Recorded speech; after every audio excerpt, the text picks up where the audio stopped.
Hello everyone, my name is Adarsh and welcome to my YouTube channel.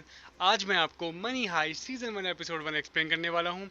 उससे पहले money heist के बारे में आपको थोड़ा सा बता देता हूं। मनी हाइस्ट एक स्पेनिश सीरीज़ है। इसकी जो लैंग्वेज है वो भी स्पेनिश है। स्पेनिश में सीरीज़ का नाम है ला कासा द पेपल। इसको इंग्लिश में डब करके मनी हाइस्ट बनाया गया है। इसके जो डायरेक्टर है वो है एलेक्स पीना। इस सीरीज़ में कुल मिला के 4 सीज़न हैं। पहले सीज़न में 13 एपिसोड हैं, दूसरे में 9, तीसरे में 8 एंड चौथे में 8। इसका जो पहला एपिसोड था वो 2 मई 2017 को एयर हुआ था और जो इसका लास्ट सीज़न जो ये 4th सीज़न आया है ये इसी साल अप्रैल में आया है। सो अब हम सीरीज़ की एक्सप्लेनेशन स्टार्ट करते हैं।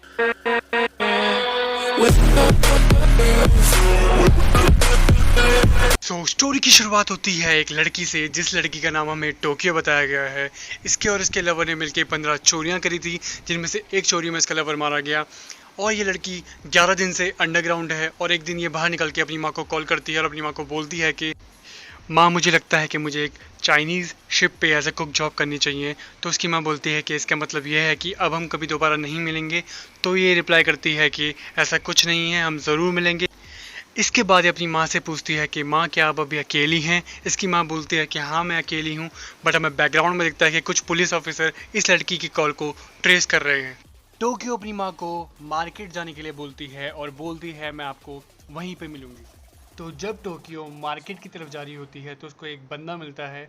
पहले तो वो उस बंदे को इग्नोर करती है, बट जब वो बंदा चाइनीज़ शिप की बात करता है तो टोक्यो को लगता है कहीं ये कॉप तो नहीं है, क्योंकि वो बात उसकी और उसकी माँ के बीच ही हुई थी। तब वो बंदा बताने के लिए कि वो कॉप नहीं है, वो टोक्यो को बताता है कि जहाँ तुम जा रही हो वहाँ पे पुलिस ऑफिसर्स ने एक ट्रैप बिछाया हुआ है तुम्हें पकड़ने के लिए। एंड यहाँ हमें पता चलता है कि इस बंदे का नाम है प्रोफेसर। तो टोक्यो को प्रोफेसर एक बिजनेस प्रपोजल देता है। वो बोलता है कि मुझे ऐसे लोगों की ज़रूरत है जिनके पास खोने के लिए कुछ नहीं है। और जो बिजनेस प्रपोजल होता है वो होता है 2400 मिलियन यूरोस की चोरी का। तो प्रोफेसर ने टोक्यो जैसे ही 7 और लोगों को अपनी टीम में ज्वाइन करवाया था एंड वो उनको एक जगह ले जाता है जहाँ पे वो उनको ट्रेनिंग देगा। प्रोफेसर यहाँ पे बताता है कि 5 महीने हमें सिर्फ प्लानिंग करनी है और ना हमें किसी से कोई पर्सनल क्वेश्चन करना है, ना कोई पर्सनल रिलेशनशिप रखना है। इस वजह से डिसाइड होता है कि इन सब के नाम सिटीज़ के नाम पे रखे जाएंगे ताकि इनका रियल नेम एक्सपोज ना हो। तो इस वजह से इस लड़की का नाम टोक्यो पड़ता है और जो उसके पीछे बैठा है उसका नाम पड़ता है बर्लिन। बर्लिन लोगों को बात करके मैनिपुलेट करने में माहिर है और वो इस हाइस्ट का इंचार्ज बनता है। अगला है मॉस्को। मॉस्को की खासियत ये है कि उसको तिजोरियां तोड़ना आता है और टनल बनाना आता है। अगला है डेनवर। डेनवर मॉस्को का ही बेटा है और वो फिस्ट फाइट करने में एक्सपर्ट है। अगला है रियो। रियो को कंप्यूटर्स वगैरह की बहुत अच्छी नॉलेज है। वो 6 साल की उम्र से प्रोग्रामिंग सीख रहा है और उसको अलार्म और इलेक्ट्रॉनिक्स की सारी नॉलेज है। इसके बाद हमें इंट्रोड्यूस कराया जाता है 2 भाइयों से जिनका नाम है ऑस्लो एंड हेलसिंकी। ये दोनों गन वगैरह के एक्सपर्ट हैं। अगली आती है नायरोबी। नायरोबी को नोटों की बहुत अच्छी नॉलेज है और इस हाइस्ट में उसको क्वालिटी मैनेजर की जॉब असाइन की जाती है। अब आता है इस हाइस्ट का मास्टरमाइंड प्रोफेसर। प्रोफेसर ही इनमें से एक ऐसा है जिसका कोई क्रिमिनल रिकॉर्ड नहीं है और गवर्नमेंट की नज़रों में ये सिर्फ एक गोस्ट है, क्योंकि 19 साल के बाद इसने अपनी आईडी रिन्यू ही नहीं करवाई। यहाँ पर प्रोफेसर बताता है कि हम किसी का पैसा नहीं चुरा रहे हैं और एक रूल बताता है कि हमें किसी को हार्म नहीं करना है। अब प्रोफेसर बताते हैं कि हमें फैब्रिका नेशनल डी मोनेडा को लूटना है, जो एक म्यूजियम है और यहाँ पे नोट भी प्रिंट्स होते हैं। 5 महीने बाद हाइस्ट का पहला स्टेप स्टार्ट होता है और प्रोफेसर ने इनको बताया था कि एक्सप्लोजिव्स वगैरह को ले जाना ईजी नहीं होगा।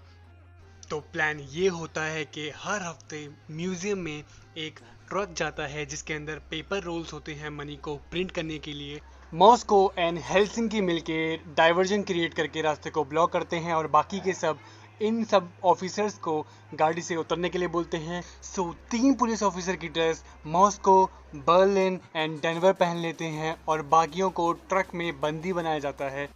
बर्लिन सबसे आगे वाली कार में बैठ जाता है एक पुलिस ऑफिसर के साथ, उसके पीछे मॉस्को एंड उसके पीछे डेनवर। टोक्यो एंड नाइरोबी निकल पड़ते हैं म्यूजियम के लिए, क्योंकि उनको एक लड़की पे नज़र रखनी है। और रियो, हेलसिंकी एंड ओस्लो ट्रक में बैठे होते हैं, तीनों बंदी पुलिस ऑफिसर के साथ। यहाँ हमें पता चलता है कि कुछ स्टूडेंट्स भी म्यूजियम जा रहे हैं, और यहाँ पे हमें एक लड़की दिखती है जिसका नाम है एलिसन पार्कर।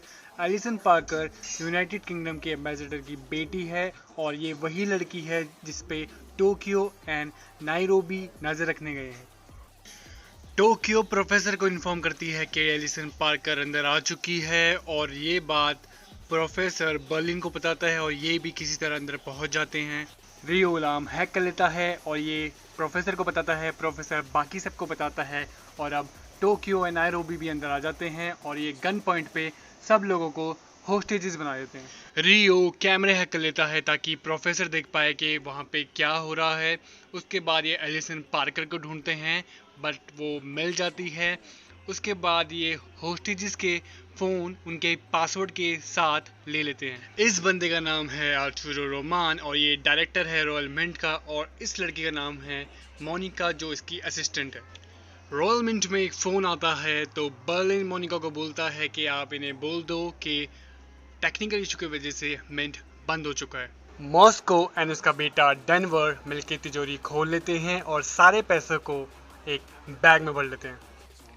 उसके बाद हेलसिंकी एनालॉग सिस्टम बनाता है प्रोफेसर से बात करने के लिए, ताकि बाहर कोई भी ना सुन पाए कि वो आपस में क्या बात कर रहे हैं।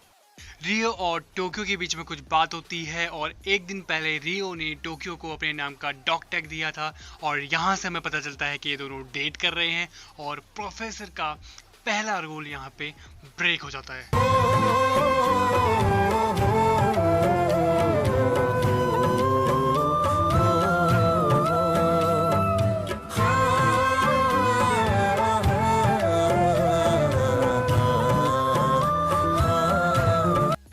इसके बाद हमें एक वॉल दिखती है जहाँ पे सभी होस्टेजेस के फ़ोन चिपकाए गए हैं उनके नाम और उनके पिन के साथ। बर्लिन आके यहाँ पे बोलता है कि अपने अपने बुलेट वेस्ट पहन लो और रेडी रहो बाहर जाने के लिए। रेडी होते ही मैं अलार्म को एक्टिवेट कर दूंगा। प्रोफेसर बर्लिन को बोलता है कि डोर ओपन करने के लिए रेडी रहो। उसके बाद प्रोफेसर को पता चलता है कि अलार्म एक्टिवेट होने की वजह से 2 मिनट में पुलिस की गाड़ी वहाँ पे आने वाली है। इतने में ये लोग भी रेडी रहते हैं। उसके बाद प्रोफेसर ये न्यूज़ आगे स्प्रेड करता है कि 1 मिनट 40 सेकंड में पुलिस की गाड़ी वहाँ पे पहुँच जाएगी। अब यहाँ पे आप लोगों के दिमाग में एक क्वेश्चन अराइज हो रहा होगा कि इन लोगों ने खुद से ही क्यों अलार्म को एक्टिवेट किया। तो अब आपको यही पता चलेगा। यहाँ प्रोफेसर बताते हैं कि हम ऐसे दिखाएंगे कि हम चोरी करने आए थे और हम फंस गए, और डर के मारे हमने पुलिस पे बैक फायरिंग करी, और यहाँ पे हम बिना किसी को हर्ट करे अंदर ही रह जाएंगे और उनको लगेगा कि हम फंस गए हैं।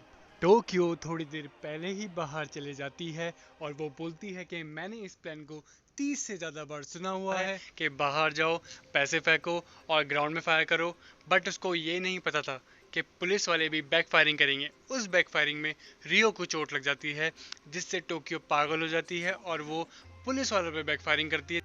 उस बैक फायरिंग में 3 से 4 पुलिस वालों को गोली लग जाती है, और जब टोक्यो अंदर जाती है तो रियो भी होश में आ जाता है और ख़त्म हो जाता है ये एपिसोड। वीडियो पसंद आई तो वीडियो को लाइक करना और मेरे चैनल को सब्सक्राइब कर देना। Thank you guys.